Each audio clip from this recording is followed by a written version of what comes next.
Hello my dear followers, I hope you're doing well.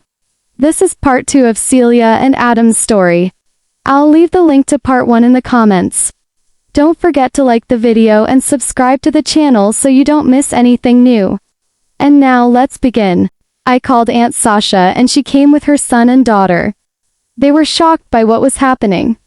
Her son Adam went with my older brother to the city where my younger brother was.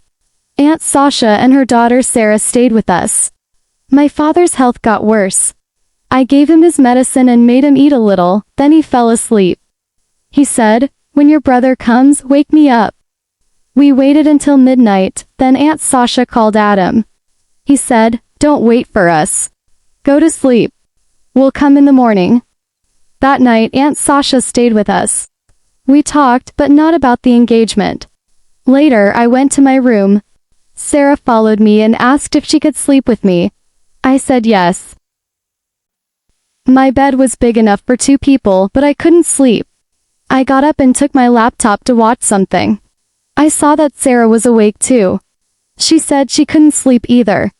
We talked, and then she asked me if I knew that her brother Adam had proposed to me. I said yes. She asked if I accepted. I said yes, but not marriage for now. She was very happy and hugged me. She told me about Adam and his personality, and I liked him. He was handsome, athletic, and well-dressed. After that, we slept and woke up at 11 a.m. I washed my face and went to the living room. My parents were there, Aunt Sasha, my older brother, my younger brother, and Adam.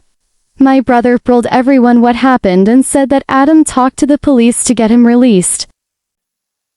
They asked for money and Adam paid it. I would pay him back later.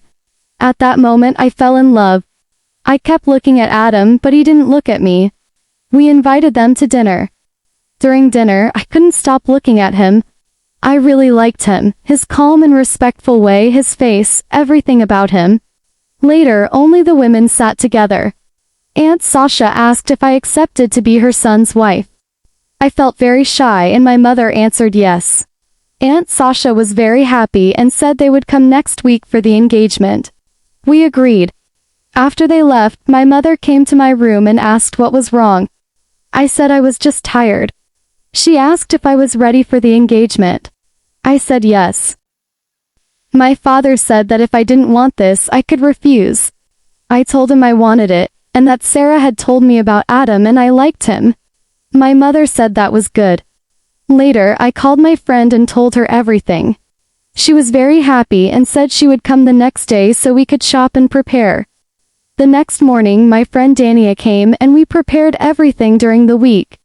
I had already bought a dress, but on the morning of the engagement when I went to the shop to get it, the shop was closed. I went back home. Sarah called me and said, "We're coming." I was very nervous. I didn't know what to wear. Then my mother reminded me that Adam had bought me a beautiful dress. I said, "How can I wear it if he bought it?" My mother laughed and said, "Why do you think he bought it for you?" "Of course, so you would wear it." I agreed and wore it. They arrived and we welcomed them. I was very shy. When Adam came to me, he asked how I was. I said I was fine and asked about him. I was looking down because I was shy. He said, "Look at me." I looked at him and he smiled. My heart started beating fast. He was very handsome. He asked, "Is this the dress I gave you?" I said yes and told him everything. He said it was okay and that he would have been sad if I hadn't worn it. The engagement passed and it was very beautiful. Anyway, after the engagement ended, the guests went home. I went to my room and my phone started ringing. It was Adam. I answered and he said, "How are you, Mexican girl?" I said, "I'm fine, but why do you call me Mexican?" He said, "Because your hair looks like Mexican girl's hair." I asked, "So should I leave it like this?" He said, "Yes, because I like it that way." We talked for a while, then he said, "Go help your mother. I'll call you tonight." That night he called me and asked if I could go out so we could go to a restaurant. I said okay. When I went outside, he was there with my older brother. My brother joked, "Be careful, if you kidnap her, we'll burn you." We all laughed and I got into the car with Adam. We went to a restaurant, ate together, then went to the sea. He talked about himself and his adventures and I listened to him. Suddenly, my friend Dania called me and said that my father's condition had gotten worse and that they took him to the hospital. I was shocked and started crying. Adam tried to calm me down. I told him to take me to my father. Before we arrived, my mother called and said they had returned home, but my father stayed in the hospital. His condition was not very serious, but he needed to stay there. So we went back home. When I got home, I found my older brother packing his things. I asked him where he was going. He said he was going back to Canada. I asked why because he said he would stay for 3 months. He said he had worked there and told me to take care of our father, then he left. It was clear that he was lying and upset. I asked my mother what happened. She said my older brother and younger brother had a fight. After that, my younger brother disappeared for a week. We couldn't find him. My father stayed for 1 week in Adam's private hospice. Everyone there knew he was Adam's father-in-law, so they took very good care of him.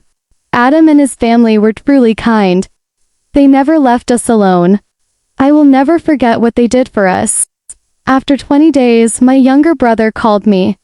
I was very angry and asked him where he had been. He said he knew that we were suffering because of him and all the problems, so he decided to leave through illegal immigration.